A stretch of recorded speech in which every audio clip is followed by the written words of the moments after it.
Hello everyone, and welcome back to our channel.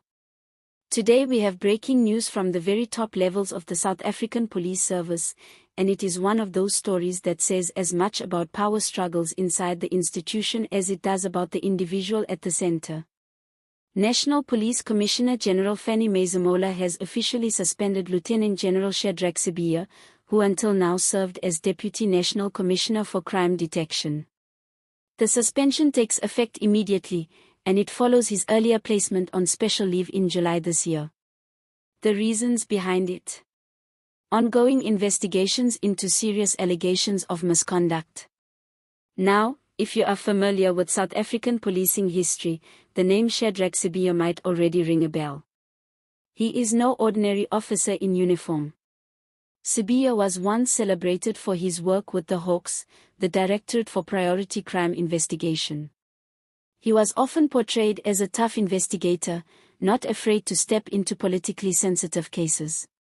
But his career has also been marked by controversy. Years back, he was suspended in connection with what became known as the Zimbabwe rendition saga, where allegations surfaced about illegal deportations. Though he challenged those accusations in court and at times managed to regain his standing, the cloud over his reputation never fully cleared. This latest suspension by Masemola raises serious questions. Is this simply an internal disciplinary matter, or are we witnessing another round in the long-running turf wars inside SAPS?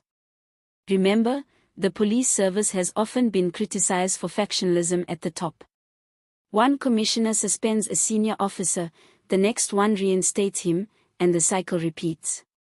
For ordinary South Africans, this looks less like a professional police service and more like a revolving door of personal rivalries, political interference, and endless investigations that never reach a conclusion. When Masemola placed Sibiya on special leave in July, many observers suspected this was just a way to buy time while the disciplinary process unfolded. Now that the suspension is official, it suggests that the evidence, or at least the allegations being probed, are significant enough to warrant removing him from office altogether while the investigation runs its course. Of course, the SAPS leadership has promised transparency, but in practice, these matters are often wrapped in secrecy. The public is left with carefully worded press statements that never quite tell the whole story. This situation also has bigger implications. As Deputy Commissioner for Crime Detection, Sibiya was essentially responsible for overseeing some of the most critical investigative units in the country. That includes detective services that handle serious violent crimes, organized crime networks, and high-profile cases that affect national security. To suspend the man in charge of that branch is no small move. It means, at least temporarily, a major gap in leadership at a time when crime statistics remain stubbornly high and public confidence in the police continues to decline.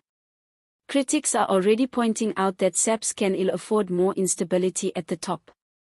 South Africa is facing relentless challenges with violent crime, corruption cases, and criminal syndicates that often appear to be one step ahead of the law.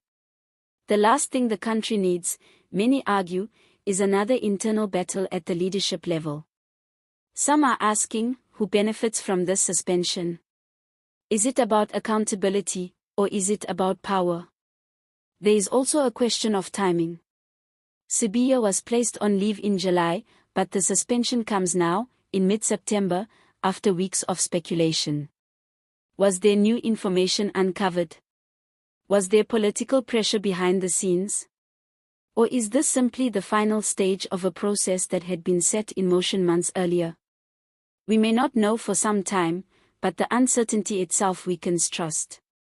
And here is where the humor sneaks in.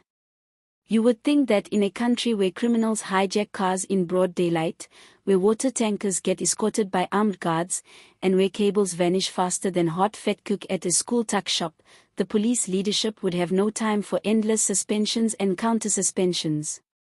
Yet here we are again, watching senior officers trade chairs like it is a game of musical chairs. Only difference is, the music never stops, and the public is left paying the price. Let us not forget the human side.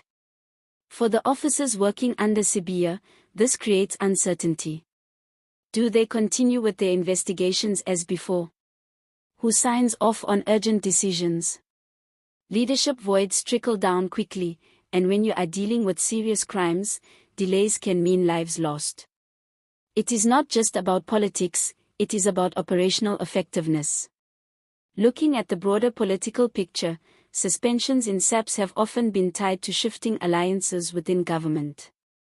Every police commissioner since Jackie Selebi has faced some form of scandal, disciplinary fight, or political drama. Seal, Faiga, Sithole, and now Masemola, all of them have navigated stormy waters. And each time, the question lingers, is the police service being run in the interest of public safety, or as a battlefield for political influence? For Masemola himself, this is a bold move. By suspending his own deputy, he signals authority and control, but he also risks backlash if the case against Sibiya collapses. Imagine reinstating him again after months of suspension. It would not only undermine Masemola's credibility but also further damage morale within the service. It is a gamble, and the stakes are high. As for Sibiya, he has a history of fighting suspensions and disciplinary charges in court. Do not be surprised if he challenges this latest decision legally. That could drag the matter out for months, maybe even years. And while the lawyers argue, the headlines continue, and the institution itself remains in limbo. So where does this leave us?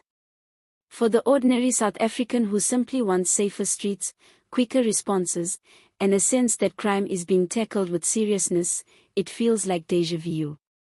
Another scandal, another suspension, another reminder that the people meant to protect us are often distracted by their own battles. It is little wonder that community policing forums and private security companies are picking up the slack. At the end of the day, the question is not only about whether Shadrack Sibiya is guilty or innocent of misconduct. The bigger issue is whether SAPS can build a stable, credible leadership that restores public faith. Until that happens, stories like this will continue to dominate the headlines. What do you think? Is this suspension a genuine step toward accountability, or just another round of factional politics? Drop your thoughts in the comments below. And if you enjoy content like this, remember to like this video, subscribe to the channel, and hit the notification bell so you never miss an update. South Africa's police leadership may be struggling to find its rhythm, but here on this channel, we will keep digging into the stories that matter, with a bit of humor to keep the heaviness at bay. Thanks for watching, and see you next time.